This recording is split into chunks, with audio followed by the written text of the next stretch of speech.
Hi everyone, my name is Rita Gardner and I'm here today to complete my final presentation for this course. I'm so excited to talk about everything that I have learned and all of the beliefs that have been challenged and the most important things that I have learned in this course. So I want to talk about everything that we learned in this course through the lens of my worldview, my personal worldview. First, in order to be able to do any of that, we need to talk about just kind of basic definitions of different parts of psychology and fields of psychology that we talked about during this course. First, we'll talk about positive and negative psychology. Negative psychology, basically, before we go into the definitions, an easy overview or an easy way to think about this is first we start with we kind of started this modern psychology, this negative psychology, with the father of modern psychology, Sigmund Freud, who really focused on a whole lot of maybe misguided methods and different things that diagnosed psychological ailments and differences that he observed in people. And we found out in our textbook, actually, that the basis of psychology or the foundations of psychology was really was way, way, way before Sigmund Freud ever existed. And it was really interesting to learn about the contributions that Plato made, that many of the theologians of those times actually made to modern psychology. So that negative psychology, that kind of diagnostic psychology, it focuses on those diagnoses and the prognosis, and negative psychology didn't focus on the quality of life. Looking through these different psychological diagnoses that they were seeing. The purpose of positive psychology was the shift from the study of illness, weakness, and damage to the study of abilities and positive traits of the individual. In this light, treatment doesn't concern only repairing the damage, but building the best things in life. I love that last part. It talks about this positivity, building those best things in life, no matter what those diagnoses are. The father of positive psychology, Martin Seligman, he talked about the transformational nature of positive psychology, saying that authentic happiness comes from identifying and cultivating your most fundamental moral strengths and using them every day in work, love, play, and parenting.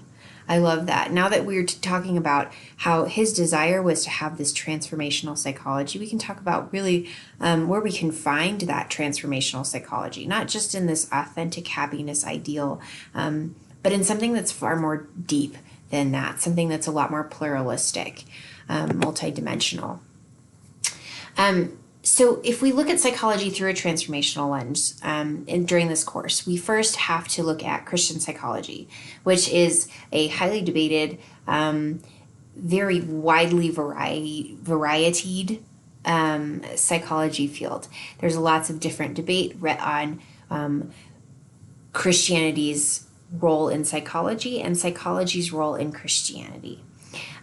Johnson talks about in our textbook, he talked about how psychology should be a pluralistic science that would greatly benefit from a Christian worldview. He goes on to say that we must acknowledge the complexities of the human and address those complexities through a more all-encompassing psychological field. The Christian faith has been addressing this field much longer than modern psychological parameters, just like we spoke about earlier in this presentation.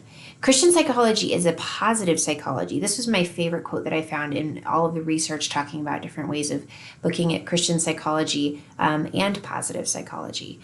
And I loved this quote. It said, Christian psychology is a positive psychology, but also a negative psychology, of course, since it has concepts of dysfunction and ways of addressing dysfunction.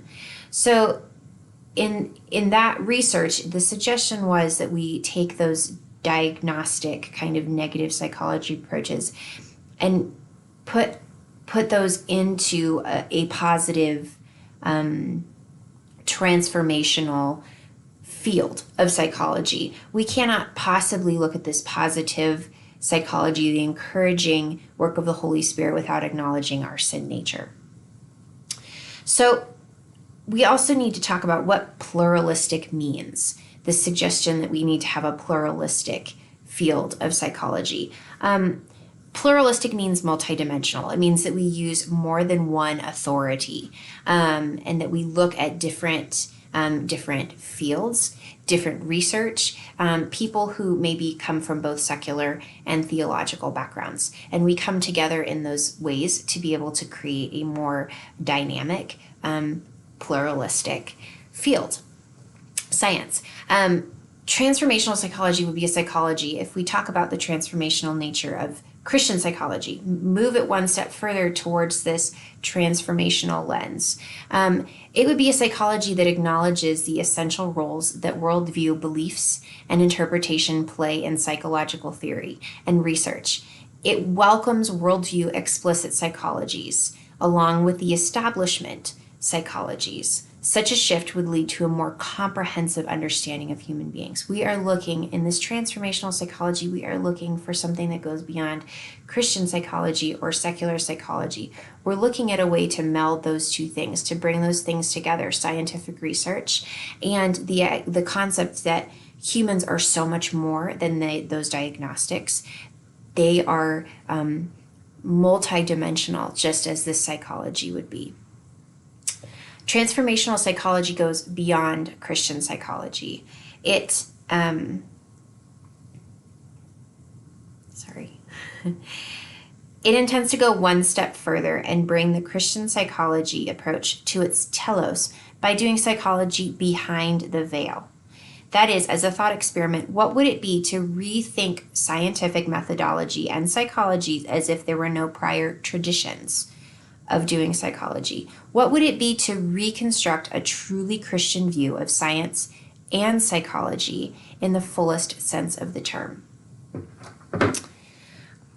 I really liked the way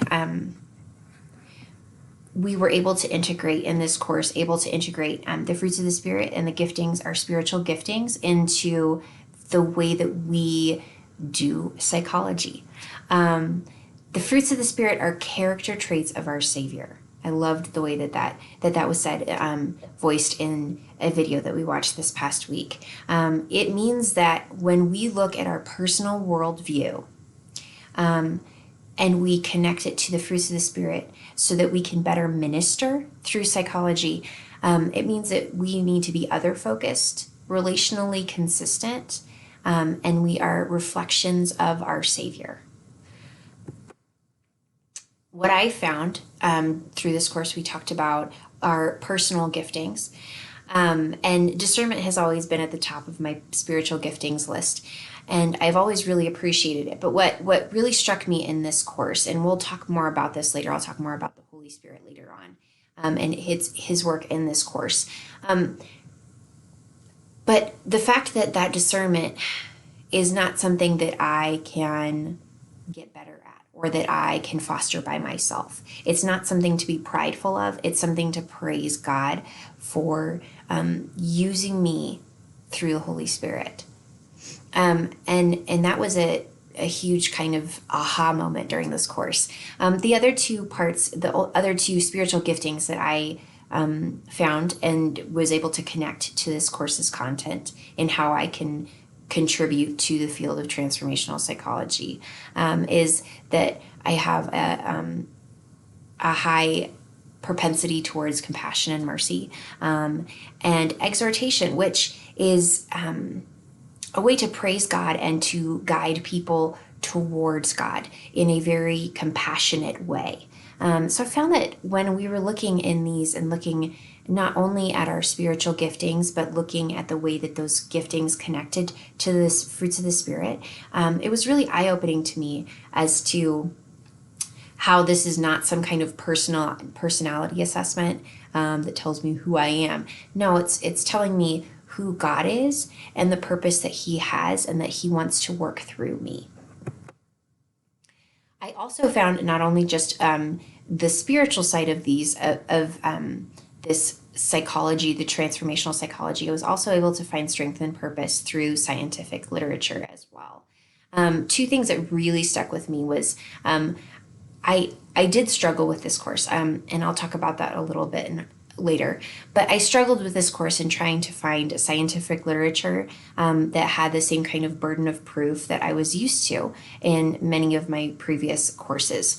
And what struck me after I was fighting it for so long and trying to figure out how I can find these articles that I want to find that have a certain burden of proof and a certain scientific backing. What struck me was, wow, I am reading literature that is taking in the whole human, not just scientific data. They're not using people as test subjects. They're looking at every bit of that person, just the way that God does. So one thing that struck me, I loved this this research that I found talking about hope. She found that she talked a lot about find this on my paper. I'm so sorry. She found that this hope that we could find through transformational psychology could really impact the way that the entire field of psychology was run. If we can find a way to quantify terms that cross both Christian psychology and secular psychology, and find some way to be able to quantify those terms, such as hope, that could really that could bring unity to the field. Another thing that I found talking about the discord that theological based psychology and secular based psychology, the way that they collide and that they disagree on so many different things. I found in an article that I read, Calloway said that all of these scientists, they share some vague sense of the integrative who we are. They want to know who a person is, but they all come to it in a different way. And if we were to go back to that article talking about hope and the way that we look at hope, if we were able to find those quantify those terms in a way that could look in at both theologians, philosophers, and psychological scientists, it could bring unity to the field. All right, so what I have found through this all of this, one big idea that I came to was, first of all, by building our worldview and psychological training on the fruits of the Spirit, we can provide a more whole person perspective. Transformational psychology was an intersection for me. I struggled for the first few weeks, really having a hard time with finding many articles that refuted a lot of Martin Seligman's first research. I couldn't find articles that would support his research anymore, suggesting that his research brought something to the table, but that there needed to be a whole lot more discovery with it. So I was really struggling trying to figure out, like, what in the world am I doing in this class? How am I going to be able to connect this? How am I going to be able to connect these ideas of science and faith in my head?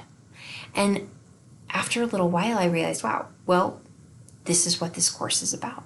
It's about finding a way for me, as a brought up in a Christian home, left my faith and came back to my faith, but have a serious appreciation for science and was given a lot of science-based psychology training in my previous courses. Transformational psychology is how I can bring those two worlds together. And I had this huge kind of aha moment halfway through, and that is that when we are looking at ministry, transformational psychology is basically saying that ministry and psychology are one and the same. In order to be able to look at a whole person, in order to be able to truly understand how a human being works, how to help them the most, we are ministering to them. That brings it into just the Holy Spirit at work in this class, and obviously at work in me through this class. I really love the verse that says, "May the God of hope fill you with all joy and peace in believing, so that by the power of the Holy